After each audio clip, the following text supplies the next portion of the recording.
So hello, everyone. I can't see the participant list, but I'm assuming that some of you are joining. We'll get started in just a few moments here while we wait for everything to get up and running. I want to welcome you to this episode of Lunch with the League. I'm going to go ahead and bring up my PowerPoint. So today, we'll talk about, will my ballot really be counted? Again, I'm the voter services chair of the League of Women Voters of San Luis Obispo. And today in our Lunch with the League, we'll be talking about, will my ballot be counted? I'm going to talk about security and the whole process behind vote by mail ballots, plus what to expect on election night in San Luis Obispo County. Not so much nationwide, but in San Luis Obispo County. Just a reminder that the League of Women Voters is nonpartisan, which means we don't support or oppose political parties or candidates. And our mission is to protect the right to vote and encourage civic engagement. And that's the impetus behind our Register, Learn, Vote, to encourage our citizens to do just that for this election. As always, submit your questions in chat or Q&A. Our sessions are being recorded and they're available on our website, YouTube channel, and Facebook page. So let's talk about vote by mail ballots. A lot of people say that, how do we know that they're really secure? So let's walk through some of the processes. Vote by mail ballots ensure that no voter can vote twice, whether they vote by mail or vote in person. We always ensure that no voter can vote twice.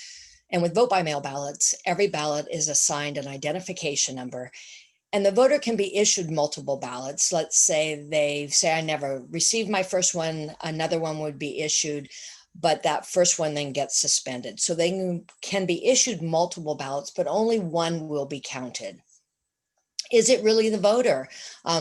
In California, we compare signatures on every vote by mail ballot to the voter's voter registration record to ensure that it was the voter that signed that ballot. We protect the secrecy of the ballot. The envelope is not open until it's approved, until we know that that vote is eligible to be counted. The name and address side of the envelope are always placed face down when we're dealing with the envelopes. And then once the ballot is removed from the envelope, there's no identification on the ballot that would tie it back to that envelope or to the person. And then we have a two-person rule for voted ballots. So once they're in the elections office, or if they're being picked up at the secure drop box or at a voter service center, there are always two people, at least two people with a voted ballot. And then we have the secure return. We have the official secure drop boxes, the drive-by drop-off at every voter service center during voting hours, which again will be Saturday through Monday, 9 to 5, and then 7 a.m. till 8 p.m. on November 3rd. You can return it to the post office for delivery to the county elections office. And I really encourage everyone, if you haven't done it yet, sign up for Where's My Ballot. Even if you've already submitted your ballot, when you sign up, you'll still get a message that your ballot has been received and is ready for counting, if that is its status. So how do I know that every ballot is counted? And what I'm going to walk you through now is the process that happens in the county elections office. Some of this may be a little bit more updated than I'm giving you. I'm kind of going on memory of what we've done in the past, but I think the process is very similar. And I'm going to warn you that it's not the most exciting process. It's tedious, it's monotonous. And when there are elections or observers in the office and we'd walk through every single process, their eyes would start to glaze over a little bit. So I understand if you do the same when you're watching. So the first thing that happens when the envelopes get back to the elections office is that the envelopes are scanned on a scanning machine. And it accomplishes several things. It captures the ballot identification number. It captures the voter's signature. It imprints a batch number and envelope number on each envelope, and it assigns a ballot return status and date that it was returned to each voter's records. And then those envelopes are placed in batches of 250. And the reason that it imprints a batch and envelope number is so that we can go back and locate an envelope, because all the batches are kept together. And when you put envelopes into a box for storage, the batch numbers are written on. So if there's ever a need to go back and find an envelope, you can do it very easily. And then it goes through the signature checking process, and the signatures are presented on the computer screen side by side. You have the registered voter's signature, and you have the signatures that's on the vote by mail envelope. And if it's questionable at all, the envelope is pulled and it's replaced with a filler envelope. And then a challenge code is entered into a voter's vote by mail record.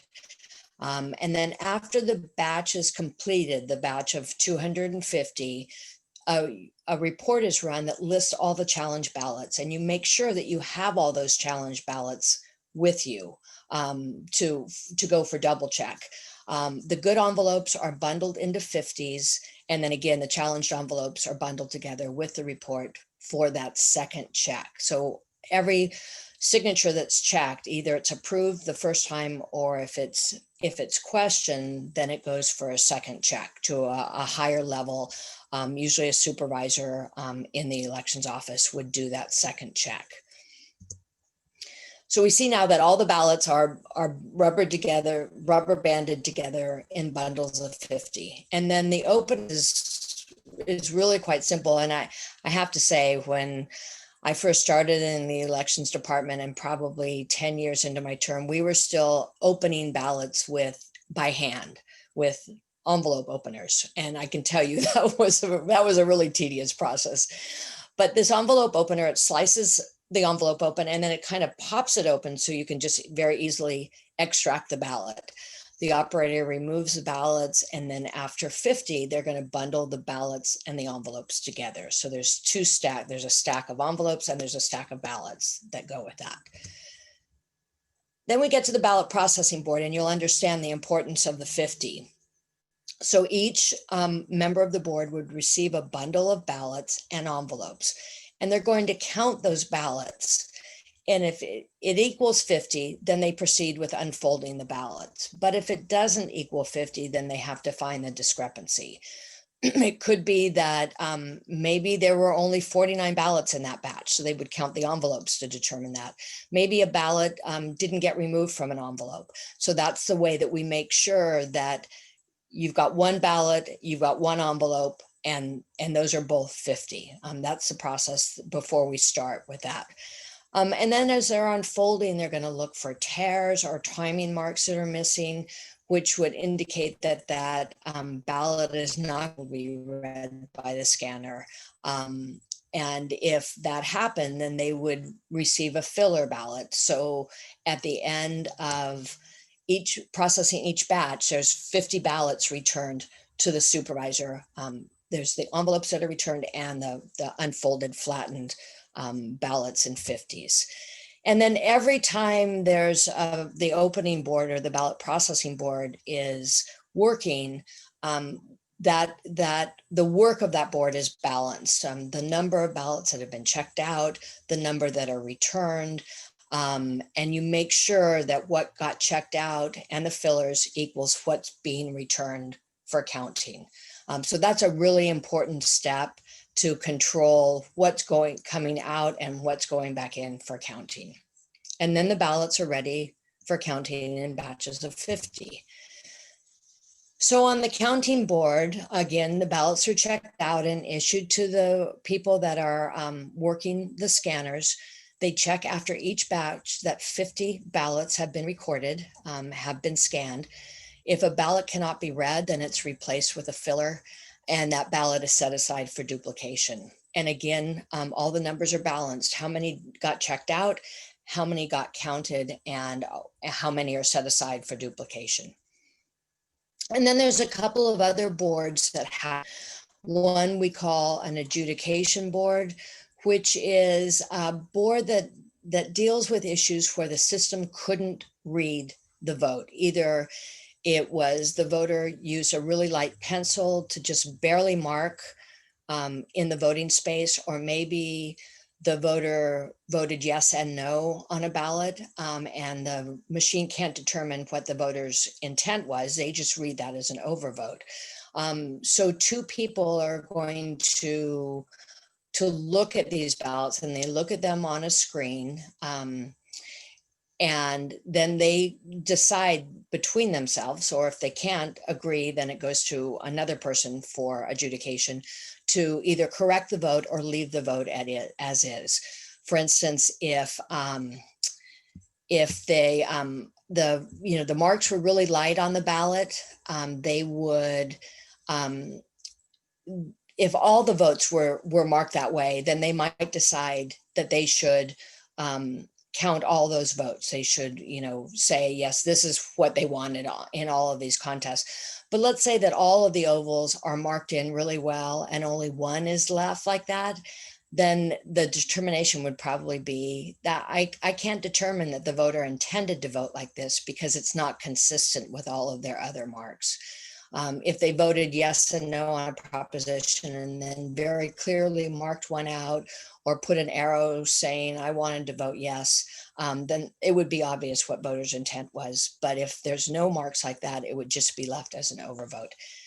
And all activity and decisions are logged. And that's really important so that people can go back and find what kinds of decisions were made and were the right decisions made in case there's any question about that election, or if it goes into a recount, then you can look at every ballot and how it was adjudicated.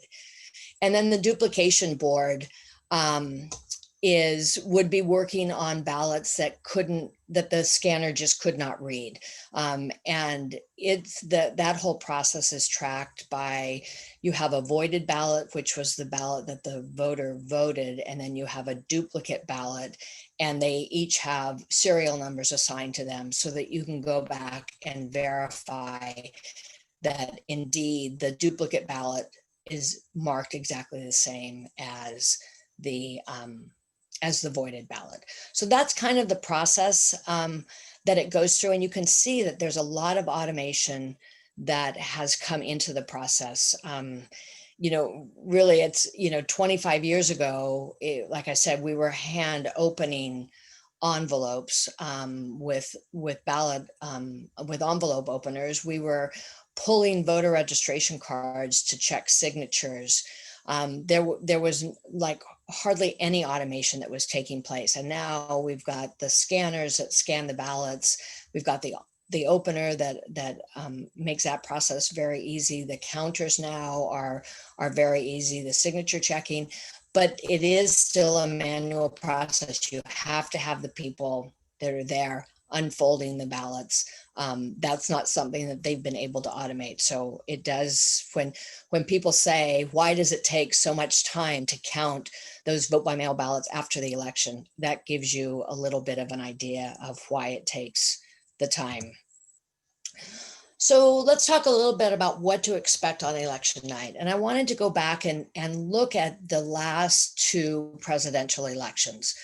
In 2012, we had 158,000 registered voters. And on election night, you can see that there were 58,600 vote by mail ballots counted on election night. Before those get counted, those are the first results that you see on election night. So for a total election night turnout of a little under 99,000 ballots. And the final count was 126,818 ballots cast, for almost an 80% turnout. And there were 28,360 ballots left to process after election night. And if you see there, the vote by mail turnout was about 63%. Poll turnout was about 37%. So that, 37% of the voters went to the polls. And then we look at 2016, we've now jumped to 168,000 registered voters, so about 10,000 more. We've got more ballots, more vote by mail ballots counted on election night. We're up to 61,000 now, almost 62,000 counted. And our final turnout was 139, almost 140,000 voters for an 83% turnout. You think, well, that's kind of a big jump, at least 3 percentage points and a lot more voters because we have more registered voters. And the difference between those two elections is in 2012, we had an incumbent president running, and in 2016, there wasn't an incumbent running. So that's typically when we're going to see the higher turnout is when a non-incumbent is running. But after that election, there were 44,000 ballots left after election night. So that's quite a jump. I think it was 28,000 before. So that's another 16,000 ballots that were left over to count after the election. And then again, if you see the vote by mail turnout, it's now over 70%, and our poll turnout has dropped to just under 30%. So we're seeing a shift already from vote by mail or to vote by mail from people going to the polls to vote. And then in 2020, this is what we have now, 184,000 registered voters. So that's a huge jump from 168. That's another 16,000 registered voter. And we know that every one of those registered voters has been sent a vote by mail ballot. And as of Saturday, 83,000 vote by mail ballots have been returned. So those will be amongst the ones that will be released on election night. Now, what's the projected number? Actually, what I wanted to do was on what to expect on election night for this one, just put a big question mark because we don't really know, but we do know some things, what's already been turned in. We could be up to somewhere between 110 and 120,000 vote by mail ballots that are returned and ready for release on election night. It'll just depend as ballots continue to come in this week. I've heard from elections officials all over the state that they've been pleasantly surprised at the early return and the number of ballots that are being returned early in the process. Because the sooner that we can get those into the elections office, the more they can get processed before election day. So we don't know. It could be 110, 120, maybe even more that are ready to be released on election night. And then what will be the number remaining to be counted? Again, it's going to depend on when those ballots get turned in. But if you look at some of the assumptions, if we have 85% turnout to 156,000 ballots that will be cast about, and if 95% of those vote by mail, that's 148. So that's possibly 25 to 30,000 ballots remaining after the election day. If it's only 90% of those are voting by mail, then that lowers that number a little bit. It could be between 15 and 20,000. If our turnout is as high as 90%, which would be wonderful, I don't know why we don't have 100% turnouts, but so the total ballots would be 165,000 that are returned.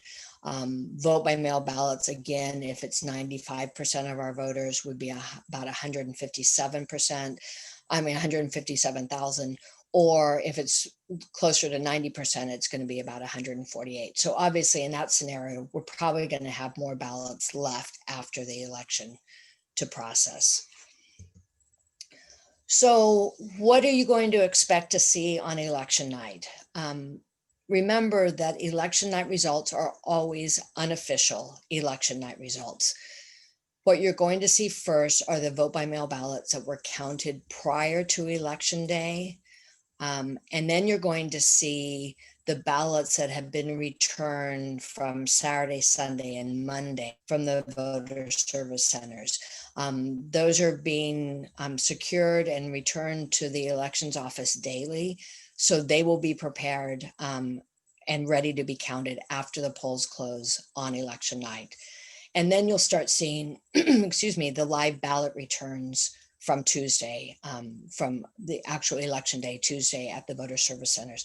The first ones that come in are going to be from the voter service centers closest in, so the ones in the city of San Luis Obispo.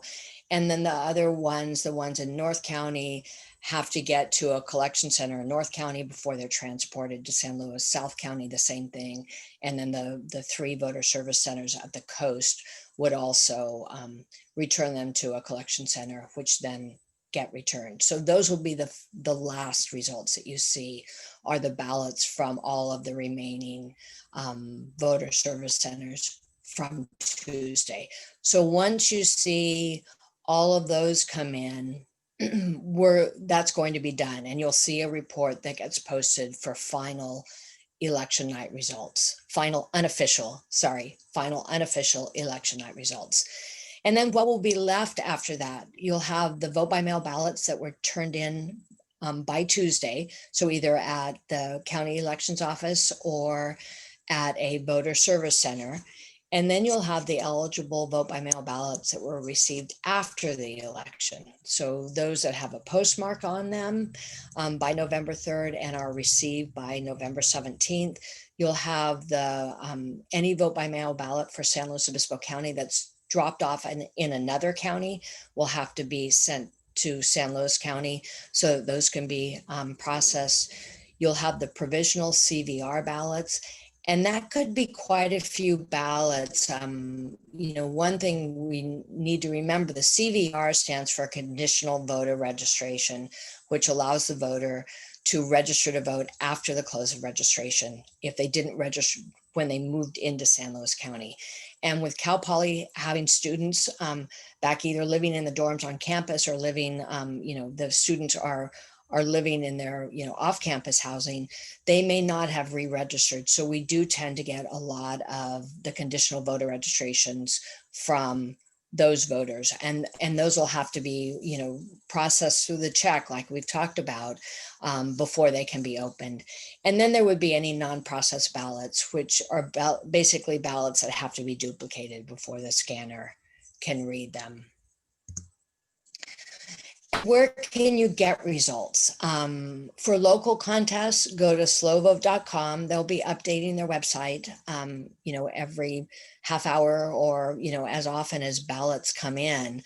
And then for statewide candidates, so that would be all of our cities, our special districts, our school districts, any of the measures for cities or school districts. And then if you want to see how San Luis Obispo itself voted in for assembly or senate or the state propositions or president, you would also get those at slowvote.com.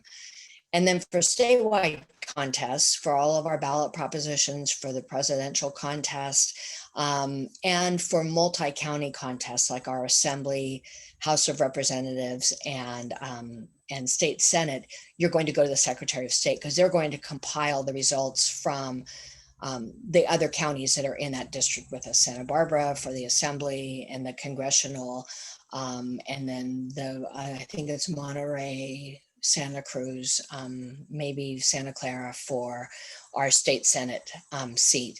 So those would be the official sources for the returns. And then for the presidential contest, there's really no place that you get that. It would be a trusted news source. Don't get it off social media. Hear it from a trusted news source.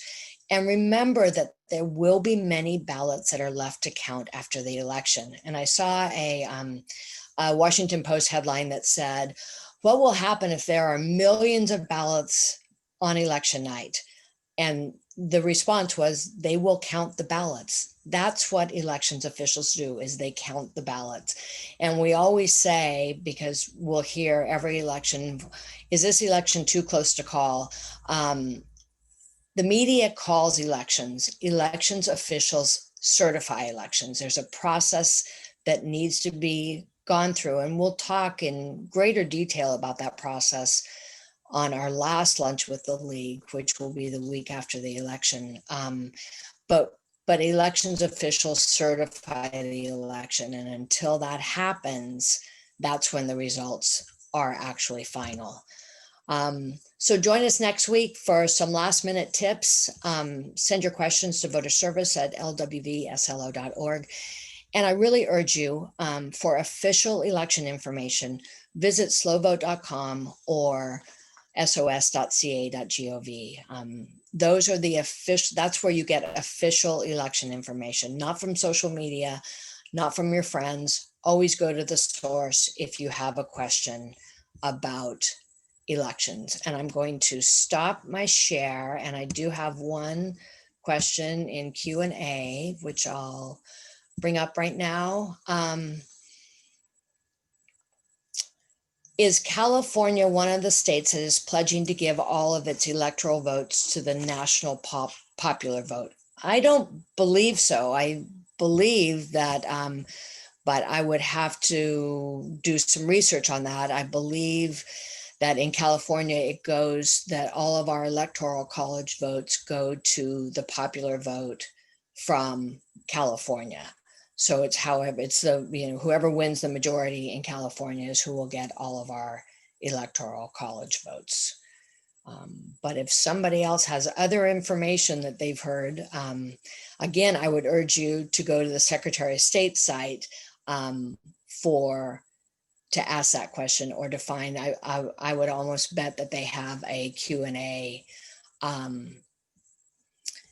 that, frequently asked questions that may well answer that question. And somebody asked, say again where envelopes get separated from the voted ballot. So once the ballot has been signature checked and is okay to be counted and opened, when it's opened, the ballot is removed from the envelope. The batch of ballots and the batch of envelopes are kept together until they get to the processing board, which is where they unfold the ballots. So once they verify that there are 50 ballots in their batch, then they set the envelopes aside and unfold all those ballots. And at that point, they're completely separate. Once it's out of the envelope, you can't go back and match the envelope with the ballot. So hopefully that answers that question. Your eyes were probably glazing over while I was going through that whole thing. So someone asked, if I mark the wrong bubble, what do I do? Voter has two choices. They can get a replacement ballot, and you can get up to 3 ballots. Like if you go to a voter service center and vote and mark the wrong bubble, you can go back and say, I've made a mistake on this, I'd like another ballot. Or the other thing that the voter can do is mark clearly what your intent is. So let's say you voted yes on a proposition and you wanted to vote no. You would then cross out the yes vote and circle in the no vote, and you can draw an arrow to it, or you can write, I intended to vote no, something that indicates something indicates how you intended to vote. So here's a question: how are ballot boxes protected? It says a Boston ballot box was set on fire. So the ones that are out away from the county elections office, and the county elections office, the ballot box itself is inside the government center. There's just a slot outside. And I can tell you there are not armed guards around all of the ballot boxes. For one thing, it would be illegal to post armed guards around all the ballot boxes. There is kind of a heightened awareness of where the ballot boxes are, but they don't have 24-hour protection. But my understanding is all the boxes in San Luis County are secured. Nobody can pick up a ballot box and walk away with it. My understanding also is that they're all metal if they're not with somebody. I mean, the ones at the voter service centers are with at least 2 people. But it's one of the reasons that we really urge people to sign up for Where's My Ballot. If you question at all, if you hear about a box being vandalized and you question at all whether or not your ballot was returned, if you sign up for Where's My Ballot, you'll get notification that it has been returned. And certainly if anything like that were to happen in San Luis County, the elections office would do a huge media outreach on Facebook and their website and everywhere else, urging voters to sign up for Where's My Ballot, because they're concerned about, did these ballots, were there any ballots in there that might not get returned. So again, it's kind of back to the voter's responsibility to follow that ballot all the way through. I mean, the elections official can put all kinds of security and everything else, but it's still, we ask that the voters participate in that process by signing up for the Where's My Ballot. So it doesn't look like there are any more questions. Nothing's come up in chat. Thank you again for everybody who participated, and thank you for your questions. And you'll see me for 2 more weeks, and then you'll have a half an hour free on every Monday. So again, thank you for joining us, and I look forward to seeing you next week. And don't forget that in-person voting starts on Saturday at 9 o'clock. So if you're planning on going to one of the voter services centers, know where that location is, know what the hours are, and again, try and avoid the busy times. And thank you so much.